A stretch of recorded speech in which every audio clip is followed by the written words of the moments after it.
Some betrayals don't need revenge, just demolition. The smell of sawdust and sweat clung to my work clothes as I walked through the front door of our suburban home at midnight. Another 16-hour day renovating the old Peterson house had left my muscles screaming, but the overtime pay would help cover Sarah's latest shopping spree. I kicked off my steel-toed boots and headed toward the kitchen for a beer when I heard voices coming from our home office. "Jake, you need to understand something." Sarah's voice carried through the thin walls. She was talking to her brother again. "My husband is a simple contractor. He doesn't understand complex financial arrangements like we do." I froze in the hallway, my hand still reaching for the refrigerator handle. "The insurance money from Mom's accident should go toward something meaningful," Jake's nasal voice replied. "Not toward fixing up some blue-collar nobody's construction projects."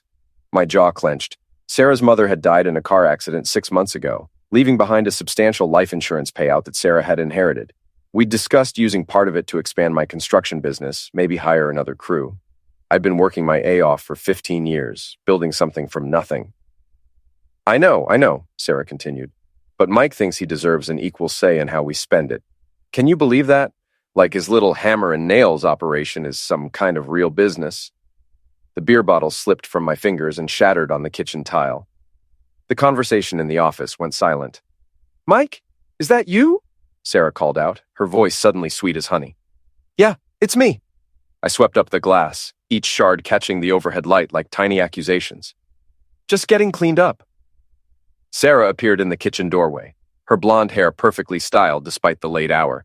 She was still wearing her real estate blazer, the one that cost more than I made in a week.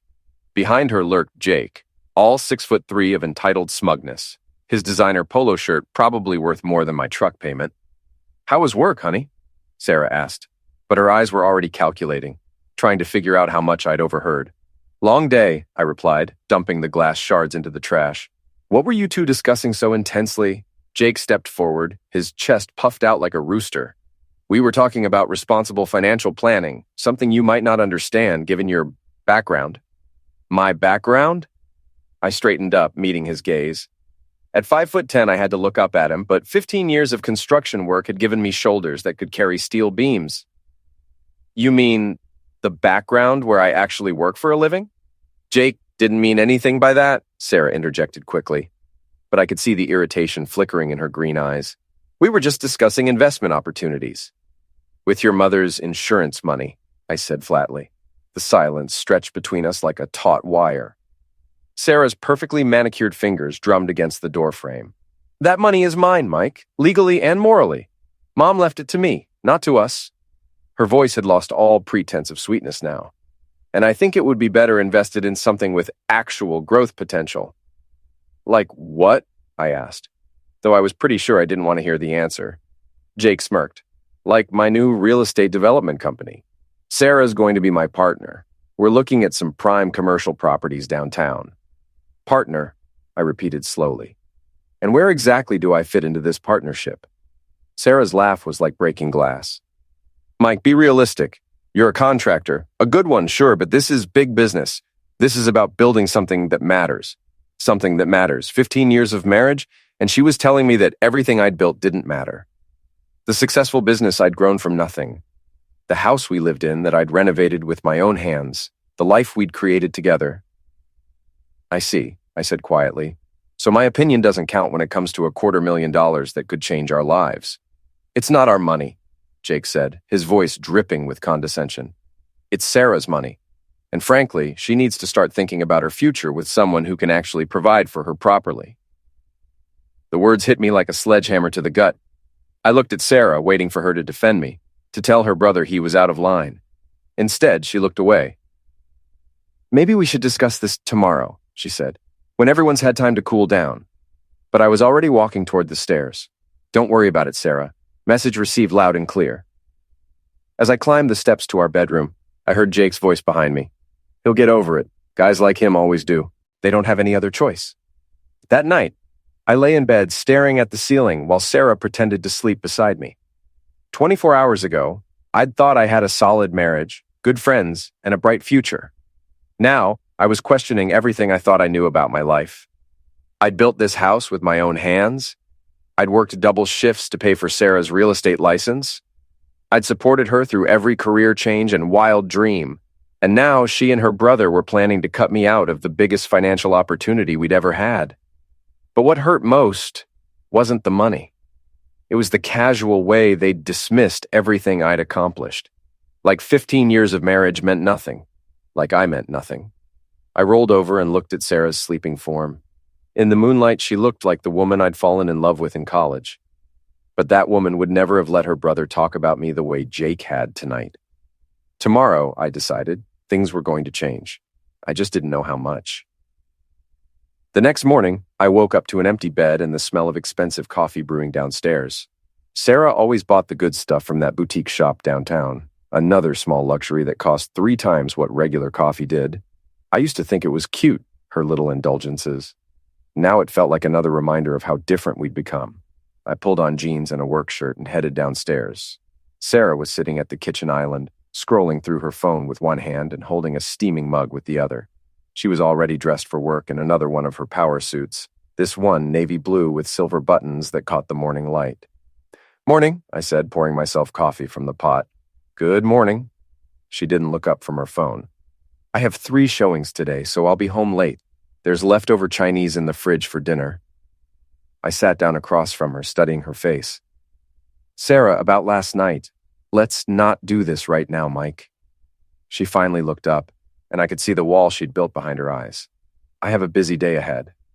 "So do I, but we need to talk about this." She sighed and set down her phone with the dramatic flair she'd perfected over the years. "Fine. What do you want to talk about?" "I want to talk about the fact that you and your brother are planning to invest your mother's insurance money without even discussing it with me. I want to talk about the fact that he insulted me in my own home and you said nothing. Jake can be direct, but he's not wrong, Mike. This is a big opportunity and it requires a certain level of business sophistication." Business sophistication. I tasted the words like they were poison. "Is that what we're calling it?" Sarah stood up and smoothed down her skirt. "I don't have time for this conversation right now. We can talk tonight." "No, we can't, because you just said you'll be home late." I stood up too, blocking her path to the door. "We're going to talk about this now." For a moment, something flickered across her face. Surprise, maybe, or annoyance. I'd always been the accommodating husband, the one who worked around her schedule, who supported her dreams without question. "Fine," she said, crossing her arms. "What exactly do you want to know?" "I want to know when you decided that my opinion doesn't matter. I want to know when you decided that 15 years of marriage doesn't entitle me to have a say in major financial decisions. It's not your money, Mike, but it affects our life together. It affects our future. Or are you planning a future that doesn't include me?" The question hung in the air between us. Sarah's perfectly applied makeup couldn't hide the guilt that flashed across her face. "Don't be dramatic," she said finally. "Of course our future includes you. But that doesn't mean you get to control how I invest my inheritance." "I'm not trying to control anything. I'm trying to be your partner. Remember partnership? That thing we promised each other 15 years ago?" Sarah's phone buzzed, and she glanced at it reflexively. "I really do have to go. Mrs. Henderson is looking at that colonial on Maple Street, and it's a big commission." She tried to step around me, but I didn't move. "Sarah, I'm serious about this. We need to figure out how to move forward together, or we need to figure out if we're moving forward at all." Something cold settled in her green eyes. "Are you threatening me, Mike?" "I'm not threatening anyone. I'm asking my wife to treat me like her husband instead of like some hired help who doesn't deserve a voice in our life together." She stared at me for a long moment, and I could see her calculating. This was the woman who'd built a successful real estate career by reading people, by knowing exactly what to say to close a deal. But I wasn't a client, and our marriage wasn't a transaction. "You're right," she said finally. "You deserve to be part of the conversation. How about this? Come to dinner with Jake and me tomorrow night. We can discuss the investment opportunity properly." I should have felt relieved, but something in her tone set off alarm bells. "Where?" "That new steakhouse downtown, the one Jake's been wanting to try." Of course, the most expensive restaurant in town, the kind of place where Jake could hold court and make me feel like an outsider. But at least it was something. "Okay," I said. "Tomorrow night." Sarah smiled, but it didn't reach her eyes. "Great. I'll make reservations for 7. She kissed my cheek quickly and headed for the door. "Have a good day at work, honey." After she left, I sat in the empty kitchen drinking coffee and trying to shake the feeling that I'd just been played. Sarah had agreed to include me, but on her terms, in her brother's territory. It felt less like a compromise and more like a setup. My phone rang, interrupting my brooding. It was Danny Morrison, my best friend since high school, and the foreman on my biggest crew. "Hey Mike, you ready for another fun day of dealing with the Peterson house's plumbing nightmares? As ready as anyone can be for 70-year-old pipes and a client who changes his mind every 5 minutes." Danny laughed. "That's the spirit. Hey, Lisa and I were thinking about having you and Sarah over for dinner this weekend. It's been too long since we all hung out together." Danny and Lisa Morrison had been our closest friends for over a decade. Danny had been my best man, and Sarah had been Lisa's maid of honor. We'd vacationed together, celebrated holidays together, been there for each other through good times and bad. "That sounds great," I said. "I'll check with Sarah tonight." "Cool. Lisa's been experimenting with some new recipes she saw on that cooking show. Fair warning, we might be guinea pigs." After I hung up, I realized that dinner with the Morrisons sounded like exactly what Sarah and I needed. A reminder of the life we'd built together, the friendships we'd cultivated, the normal, middle-class happiness we'd shared before inheritance money and business opportunities complicated everything. But first, I had to get through tomorrow night's dinner with Jake, and something told me it was going to be a lot more challenging than Lisa Morrison's experimental cooking.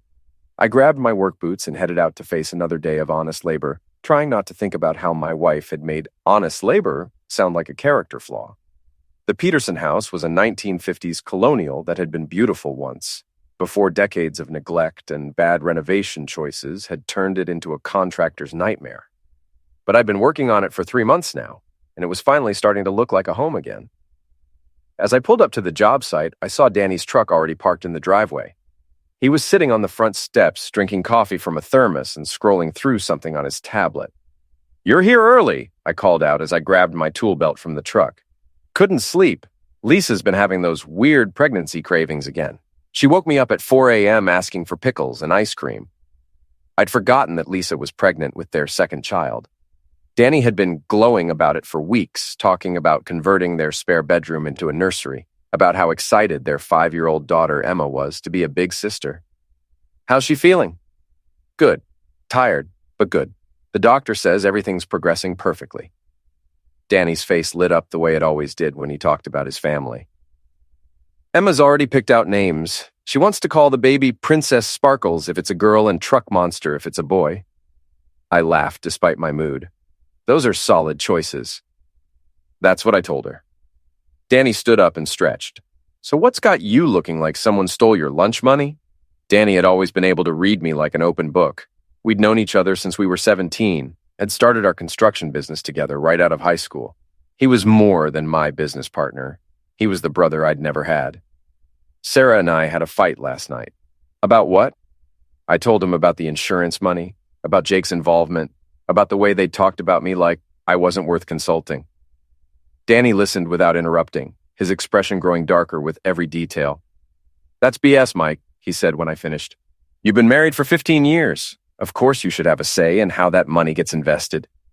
Sarah says it's legally hers. Legal and right aren't always the same thing."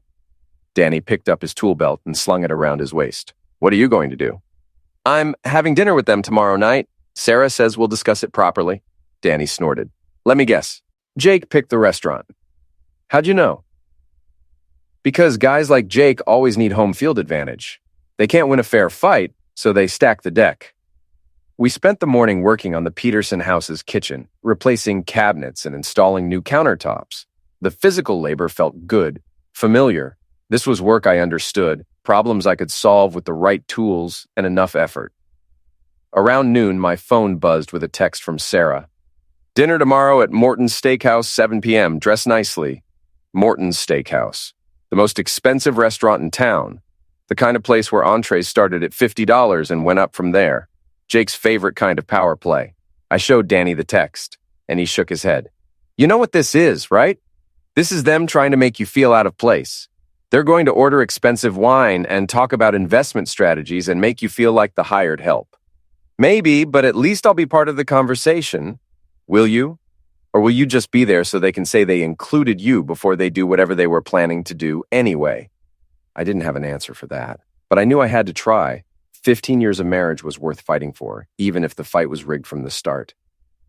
That afternoon, as we finished installing the last of the kitchen cabinets, I found myself thinking about the future Sarah and Jake were planning. A real estate development company, commercial properties, big business. Maybe they were right. Maybe I was thinking too small. I'd built a successful construction business, but it wasn't going to make me rich. I employed 8 people full-time and had enough work booked to stay busy for the next 6 months. But I wasn't building an empire. But did that make me less worthy of respect? Did that make my opinion worthless? Tomorrow night, I was going to find out. I spent 20 minutes that evening standing in front of my closet trying to figure out what dress nicely meant for dinner at Morton's Steakhouse. I owned exactly 2 suits, the one I'd gotten married in and the one I wore to funerals. Both were at least 5 years old and probably out of style, but they were what I had. I settled on the wedding suit, navy blue with a white shirt, and the silk ties Sarah had bought me for our 10th anniversary. Looking at myself in the bedroom mirror, I looked like exactly what I was, a working man trying to dress up for his wife's world. Sarah emerged from the bathroom in a black cocktail dress that probably cost more than my monthly truck payment. Her hair was styled in soft waves, and her makeup was flawless. She looked beautiful and expensive and completely out of my league. "You look nice," she said, but her eyes were already calculating whether I'd pass muster at Jake's chosen restaurant.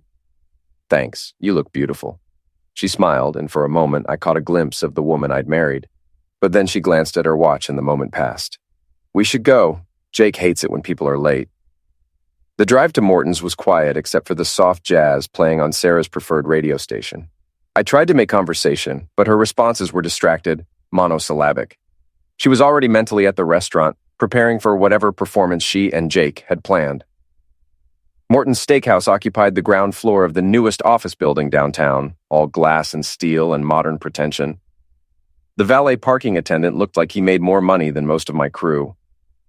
I handed over the keys to my 5-year-old pickup truck and tried not to feel embarrassed when he parked it behind a row of BMWs and Mercedes. Jake was already waiting at the bar, nursing what looked like an expensive scotch and checking his phone. He was wearing a charcoal suit that probably cost more than I made in a month, and his shoes were so polished they reflected the restaurant's ambient lighting. "Sarah! Mike!" He stood up and embraced his sister with the kind of theatrical affection that always seemed calculated for an audience. He shook my hand with just enough pressure to let me know he was still trying to prove something. "Hope you don't mind, but I went ahead and got us a table," Jake said, leading us toward the dining room. "I know the manager here. We do a lot of business together."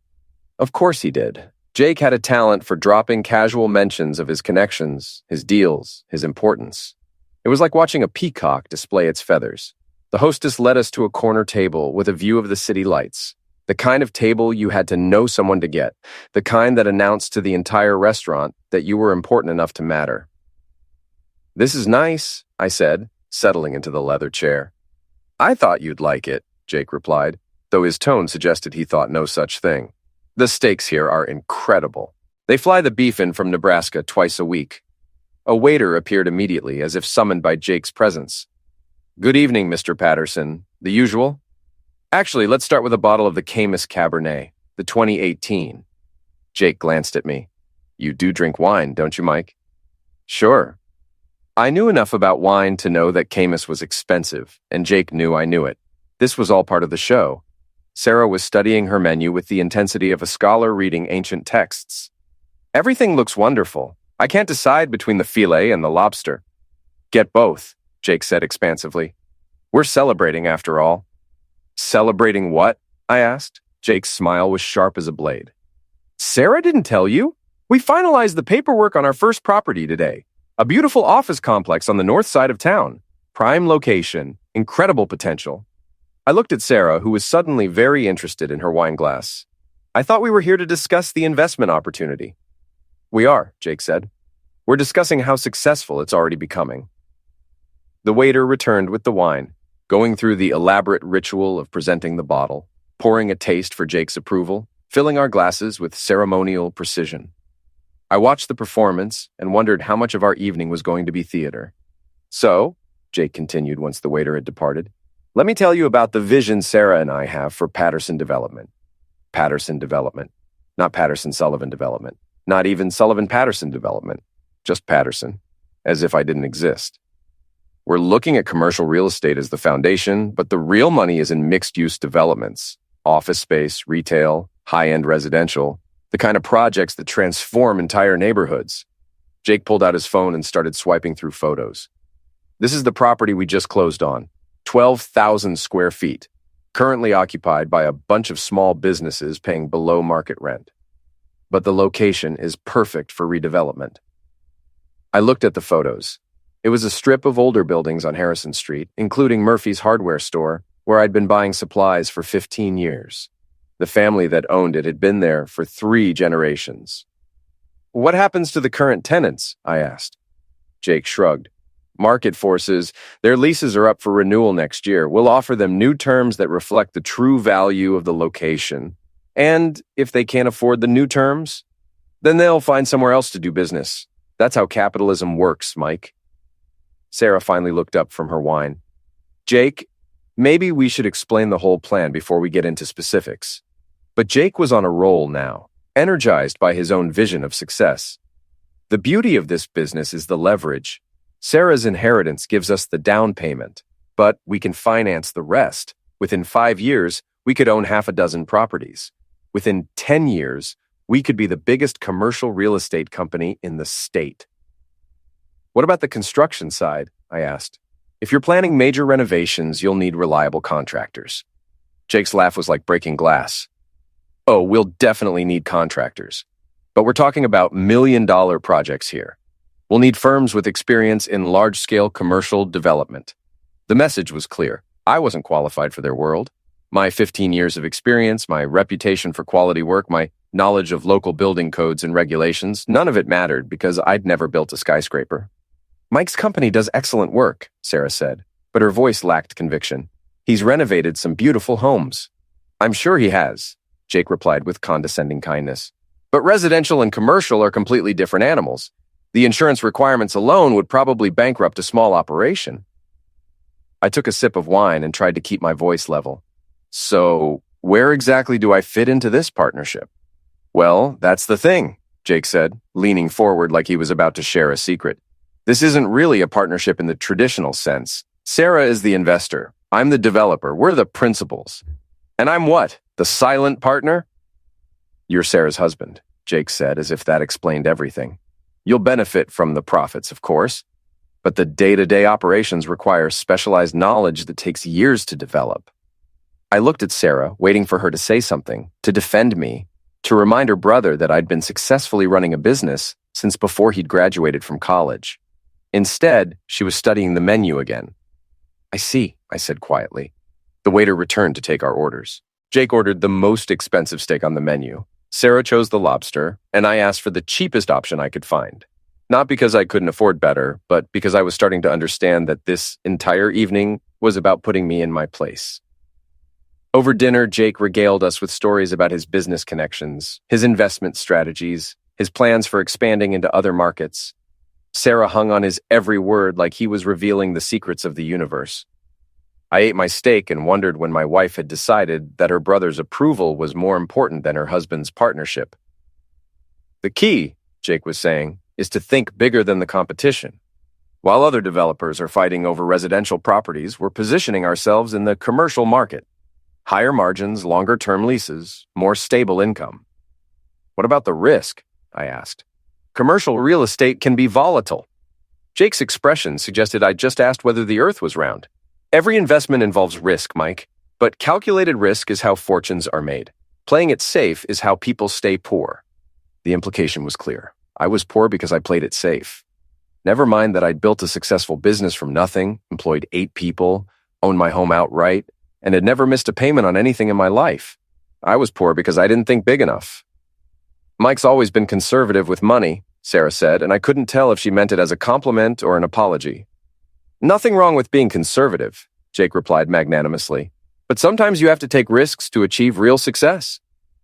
By the time dessert arrived, I understood exactly what this dinner had been about. It wasn't a discussion or a negotiation. It was an announcement. Sarah and Jake had already decided what they were going to do with the inheritance money.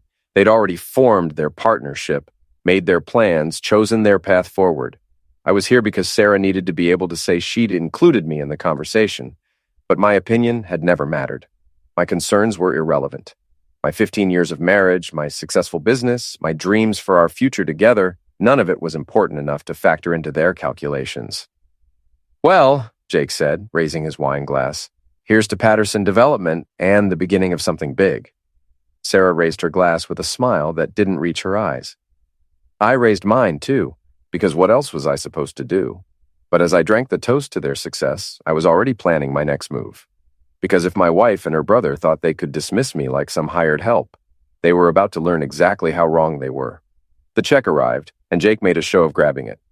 "This one's on me. Consider it a celebration of our new venture."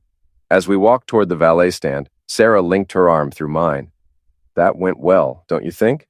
I looked down at her, this woman I'd loved for 15 years, and realized I was looking at a stranger. "Yeah," I said.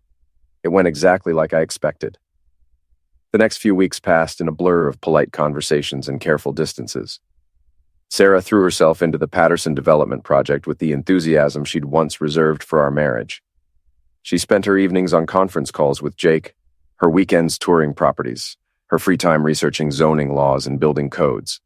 I threw myself into work, taking on extra projects and staying late at job sites to avoid going home to a house that no longer felt like mine. Danny noticed the change immediately. "You're working yourself to death," he said one Thursday afternoon as we finished installing hardwood floors in the Peterson house's living room. "When's the last time you took a day off?" "I'll take a day off when the work's done." "The work's never done, Mike. That's the point of running a business." Danny was right, of course, but work was the only place where I still felt competent, still felt valued. At home, I was just the husband who didn't understand business, who thought too small, who wasn't sophisticated enough for his wife's new world. "Sarah and I are having some problems," I admitted. "I figured. You haven't mentioned her in weeks, and she hasn't been returning Lisa's calls." That was news to me. Sarah and Lisa had been close friends for years, shopping together, having lunch dates, sharing the kind of easy intimacy that came from years of shared experiences. "What do you mean she hasn't been returning calls?" Danny looked uncomfortable. "Lisa's been trying to reach her about dinner this weekend. She's called 3 times and sent a couple of texts. Sarah keeps saying she's too busy. Too busy for Lisa Morrison, but not too busy for endless meetings with Jake about commercial real estate." The message was becoming clearer every day. Sarah was moving into a new world, and the people from her old life were no longer important enough to matter. "Maybe I should talk to her," I said. "Maybe you should. Lisa's feelings are hurt, and you know how pregnancy hormones can amplify everything." That evening, I found Sarah in the home office, surrounded by spreadsheets and property surveys. She was wearing reading glasses and had her hair pulled back in a messy bun, looking more like a college student cramming for finals than a successful real estate agent. "Hey," I said from the doorway. "Hey yourself." She didn't look up from her laptop screen. "How was work?" "Good. We finished the Peterson floors today. The whole house should be done by next week." "That's nice." I waited for her to ask more questions, to show interest in the project I'd been working on for months. Instead, she kept typing. "Sarah, Lisa Morrison has been trying to reach you about dinner this weekend." That got her attention. She looked up and I could see the calculation in her eyes. "I've been swamped with the Harrison Street project. Jake wants to submit our renovation proposal by Monday. It's one dinner with friends we've known for 10 years. Sarah sighed and pulled off her reading glasses. "Mike, I know Lisa's your friend's wife, but honestly, we don't have that much in common anymore." "You used to have plenty in common." "That was before. Things change. People grow in different directions." "What's that supposed to mean?" Sarah stood up and walked to the window, looking out at our suburban street with its neat lawns and modest houses. "It means that Lisa's idea of excitement is trying a new recipe she saw on Pinterest. She's never traveled anywhere more exotic than Florida. She thinks a big financial decision is whether to buy name-brand cereal or generic." The contempt in her voice was like a slap in the face. "She's having a baby, Sarah. She's building a family with someone she loves. Those used to be things you valued. I still value them, but I also value ambition, growth, the desire to build something meaningful. And what Lisa and Danny are building isn't meaningful." Sarah turned back to face me, and I could see the wall behind her eyes growing higher. "They're building a nice, small, safe life. There's nothing wrong with that, but it's not what I want anymore. And what do you want?" "I want to matter. I want to build something that will last, something that will make a difference." I want to be more than just another suburban housewife gossiping about recipes and school fundraisers. Is that what you think I want you to be? I think you want me to be satisfied with what we have, and I'm not satisfied anymore, Mike. I want more. The honesty was brutal, but at least it was honest. Sarah wasn't just rejecting Lisa Morrison's friendship. She was rejecting the entire life we'd built together. So where does that leave us? I asked. Sarah's expression softened slightly. It leaves us figuring out how to grow together instead of apart. This development project could change everything for us, Mike. We could have the kind of life we've only dreamed about. I thought we already had a pretty good life. We had a fine life, but don't you want something more than fine? I looked around the office, at the house I'd renovated with my own hands, at the evidence of 15 years of shared dreams and mutual support. Maybe it wasn't glamorous, but it had been ours. I guess I thought what we had was already more than fine, I said. Sarah moved closer and put her hand on my arm. It can be even better, trust me on this. But trust was becoming harder to come by. Over the next few days, I watched Sarah transform into someone I barely recognized. She started dressing differently, talking differently, carrying herself with a new kind of confidence that seemed to require looking down on everything she'd been before. The breaking point came the following Saturday. Danny and Lisa had invited us to Emma's 6th birthday party, a backyard barbecue with cake and games, and the kind of simple family celebration that used to make Sarah smile. I can't go, Sarah announced that morning. Jake scheduled a meeting with potential investors. On Saturday, at a 6-year-old's birthday party? Business doesn't stop for birthday parties, Mike. These investors are only in town for the weekend. Emma's been looking forward to seeing you. You promised her you'd be there. Sarah's expression hardened. I'm sure she'll survive my absence. Children are remarkably resilient. I stared at my wife, this woman who used to bake cookies for Emma, who used to read her bedtime stories when we babysat, who used to talk about wanting children of our own someday. Who are you? I asked quietly. I'm someone who's finally figured out what she wants from life. I went to Emma's party alone, making excuses for Sarah that tasted like ash in my mouth. Lisa was polite but distant, clearly hurt by Sarah's repeated rejections. Danny tried to keep things light, but I could see the concern in his eyes. Where's Aunt Sarah? Emma asked as I handed her the present we'd bought together the week before. She had to work, sweetheart, but she wanted me to tell you happy birthday. Emma's face fell with the particular disappointment that only children can express so purely. She promised she'd help me blow out the candles. I'll help you blow out the candles, I said, but we both knew it wasn't the same thing. Later, as I helped Danny clean up the backyard, he finally asked the question I'd been dreading. What's really going on with you and Sarah? I told him everything. The inheritance money, Jake's development company, the dinner at Morton's, Sarah's growing contempt for our old life and friends. Danny listened without interrupting, his expression growing darker with every detail. She's lost her mind, he said when I finished, or her brother's brainwashed her. Either way, this isn't going to end well. What do you mean? Danny threw a paper plate into the trash bag with more force than necessary. I mean, guys like Jake don't build partnerships. They build empires with themselves at the center. Sarah thinks she's going to be his equal partner, but she's really just his bankroll. She's not stupid, Danny. She's built a successful real estate career. Residential real estate, selling houses to families like us. Commercial development is a completely different game with completely different rules. Jake knows those rules, and Sarah doesn't. So what are you saying? I'm saying your wife is about to get screwed by her own brother, and she's too blinded by ambition to see it coming. That night, I lay in bed listening to Sarah talk excitedly about the investor meeting, about the potential for expanding into retail development, about Jake's vision for creating a commercial real estate empire. Her enthusiasm was infectious, and for a moment, I almost got caught up in her dreams. But then I remembered Emma's disappointed face, Lisa's hurt silence, the casual way Sarah had dismissed 15 years of friendship for a business meeting with strangers. Sarah, I said when she finally paused for breath, do you ever miss it? Miss what? The life we had before all this. The quiet evenings, the dinners with friends, the simple pleasure of being together without always planning the next big move. Sarah was quiet for so long, I thought she'd fallen asleep. When she finally spoke, her voice was soft but certain. No, she said. I don't miss it at all. And that's when I knew our marriage was over. Not legally, not officially, but in every way that mattered. The woman lying next to me wasn't the woman I'd married. She was someone else entirely. Someone who valued ambition over loyalty, success over love, the promise of more over the reality of what we'd already built together. I closed my eyes and tried to sleep, but my mind was already working on a different problem: how to protect myself from the wreckage that was coming. Because Danny was right about one thing: this wasn't going to end well. And when it all fell apart, I needed to make sure I wasn't buried in the rubble. 3 months later, I was proven right in the worst possible way. I came home from work on a Tuesday evening to find Sarah sitting at the kitchen table, surrounded by legal documents and wearing the shell-shocked expression of someone who'd just been hit by a truck. "What's wrong?" I asked, though part of me already knew. Sarah looked up at me with red-rimmed eyes. "Jake's gone." "Gone where?" "Gone. Disappeared. With all the money." I sat down across from her, studying the papers scattered across the table. Legal agreements, bank statements, property deeds, all bearing Jake Patterson's signature and none bearing Sarah's. "What do you mean, all the money?" Sarah's voice was barely a whisper. "The inheritance, the money from Mom's insurance, it's gone. All of it." I picked up one of the bank statements. The Patterson development account showed a balance of $0.00.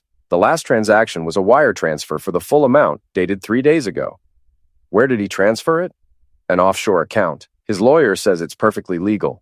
According to these contracts, Jake was the managing partner with full authority over company funds.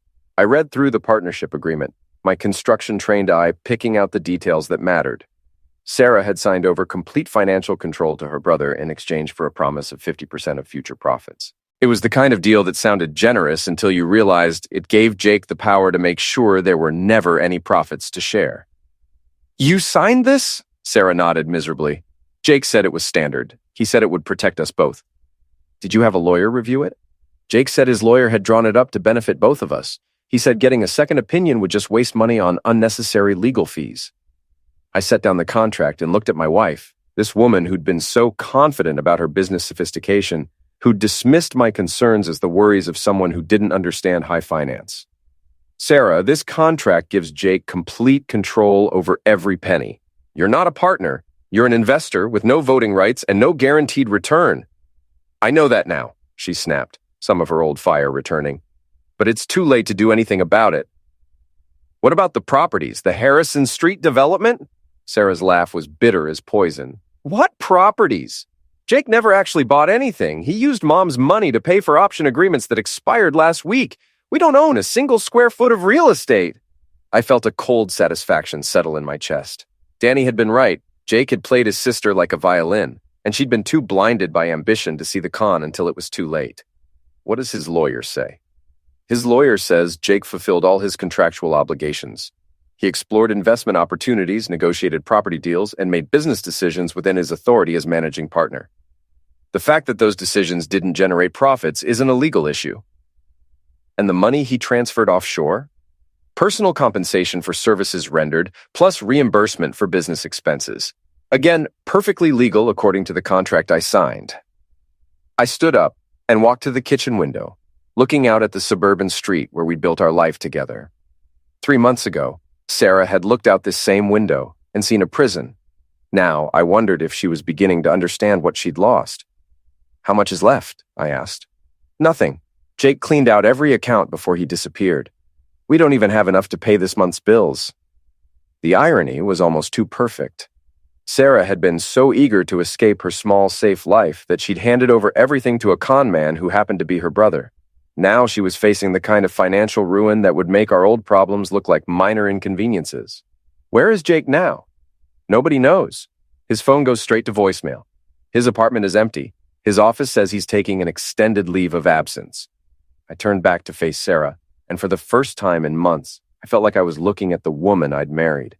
The arrogance was gone, replaced by fear and regret, and the dawning realization of what her choices had cost us.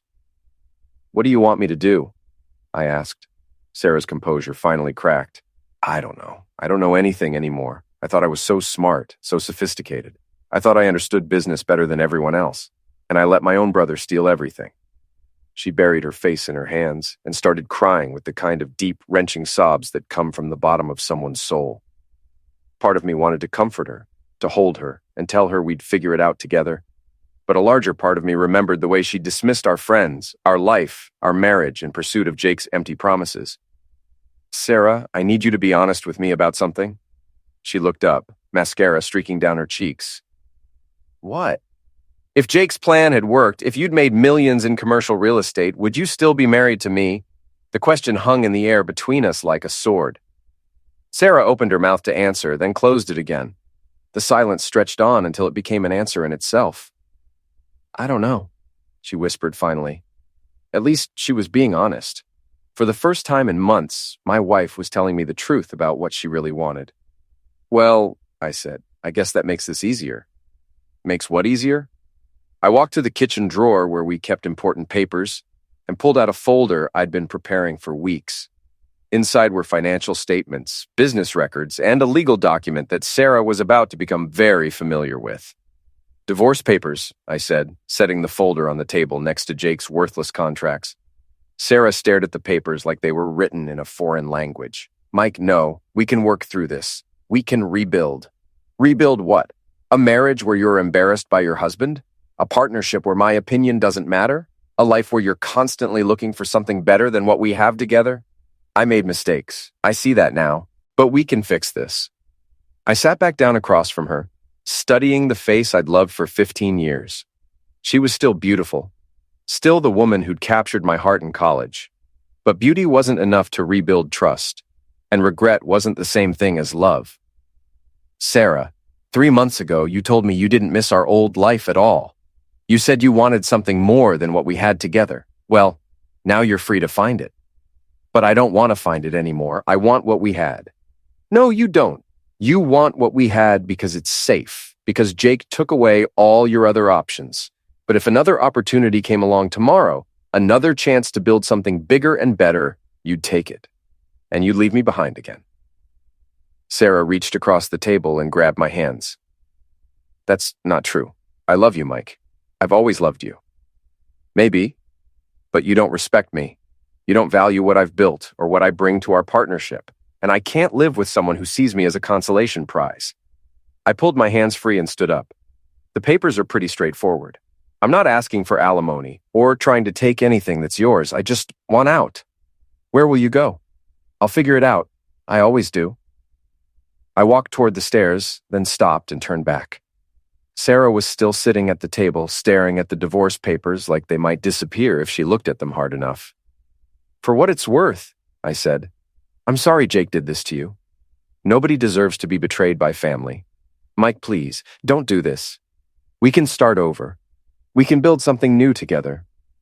I looked at my wife one last time, memorizing her face, trying to hold on to the good memories before they were completely overshadowed by everything that had gone wrong.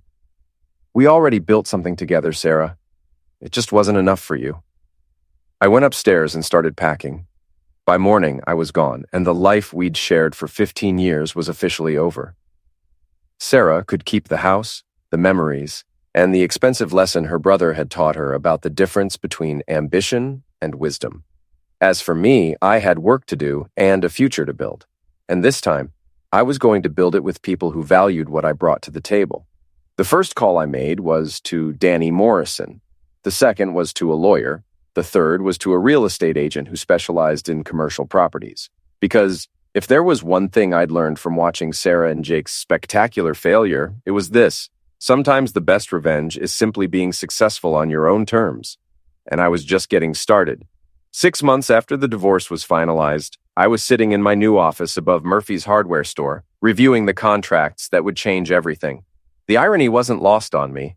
This was the same building Jake had planned to demolish for his commercial development project, the one that had never existed except in his imagination.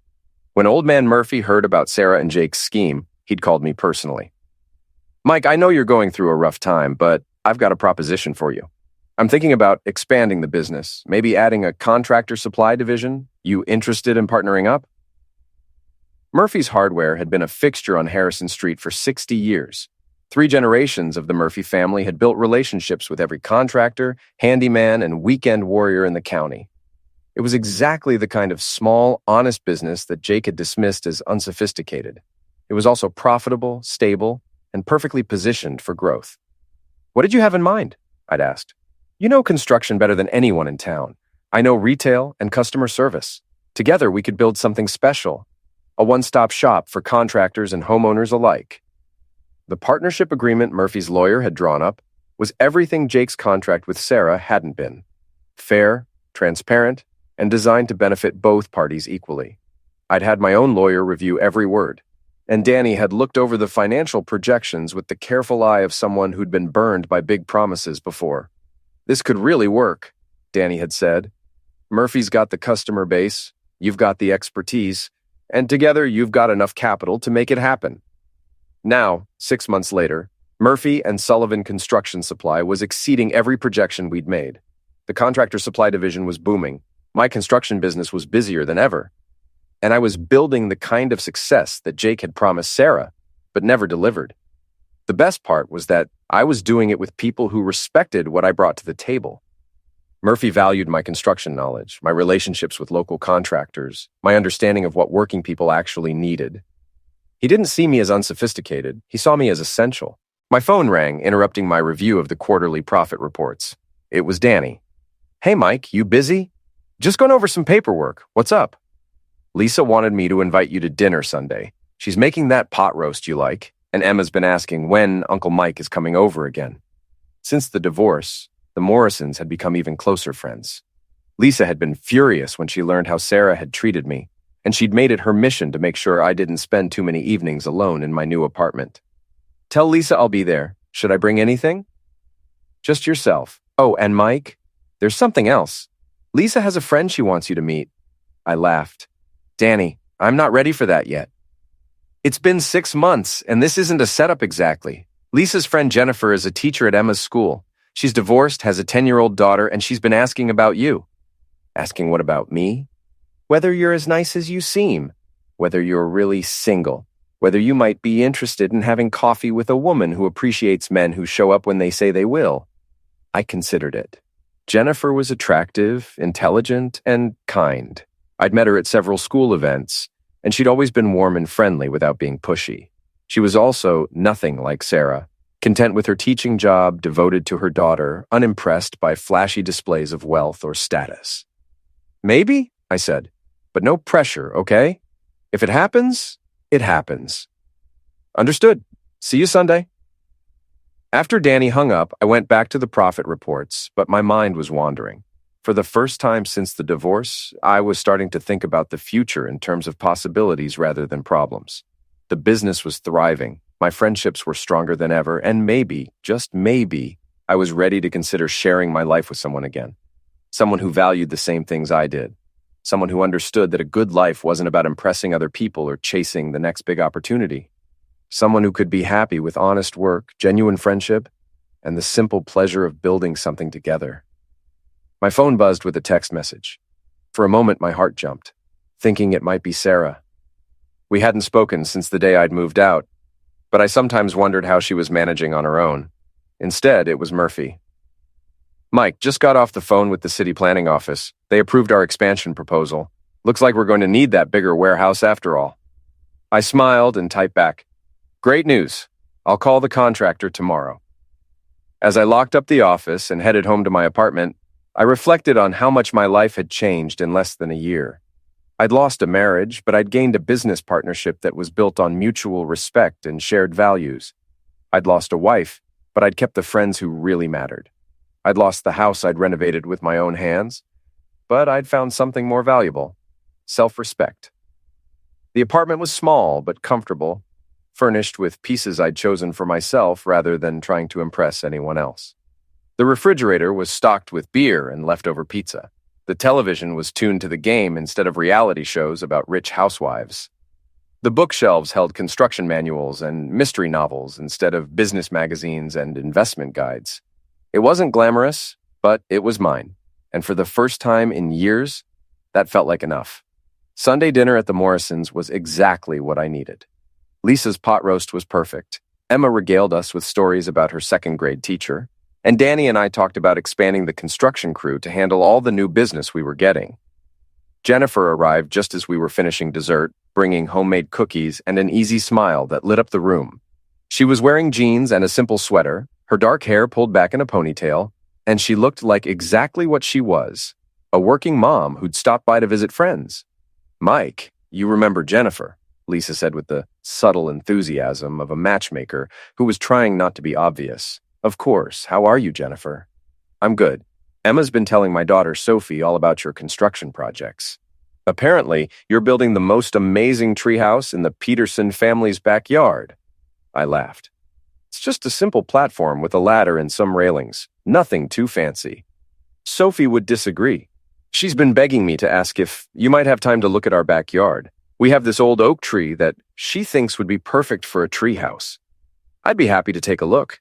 Treehouses are one of my favorite projects." We talked easily for the next hour about our kids, our work, our hopes for the future.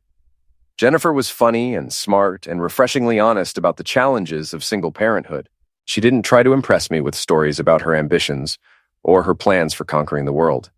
She just talked about the life she was living and the simple pleasures she found in it. When she got ready to leave, I walked her to her car. "Thank you for the cookies," I said, "and for the conversation. It's been a while since I've talked to someone who actually listens." Jennifer smiled. "It's been a while since I've talked to someone worth listening to. Would you like to have coffee sometime when we're not being set up by our well-meaning friends?" "I'd like that very much." As I watched her drive away, I felt something I hadn't experienced in months. Hope. Not the desperate hope of someone trying to salvage a failing relationship, but the quiet confidence of someone who is ready to build something new with the right person. Back inside, Lisa was practically bouncing with excitement. "So, what did you think?" "I think she's lovely," I said honestly, "and I think I'm finally ready to find out what comes next." Danny raised his beer in a toast. "To new beginnings." "To new beginnings," I agreed. As I drove home that night, I thought about Sarah and wondered if she'd found what she was looking for. I hoped she had, genuinely. I hoped she'd learned from Jake's betrayal and found a way to rebuild her life on a foundation of something more solid than ambition and image. But mostly, I thought about the future I was building for myself. A business based on mutual respect and shared values. Friendships that had been tested and proven strong. And maybe, if I was lucky, a relationship with someone who understood that the best things in life weren't about impressing other people or chasing the next big opportunity. They were about showing up, doing the work, and building something together that would last. For the first time in years, I was exactly where I wanted to be. And I was ready to see what came next.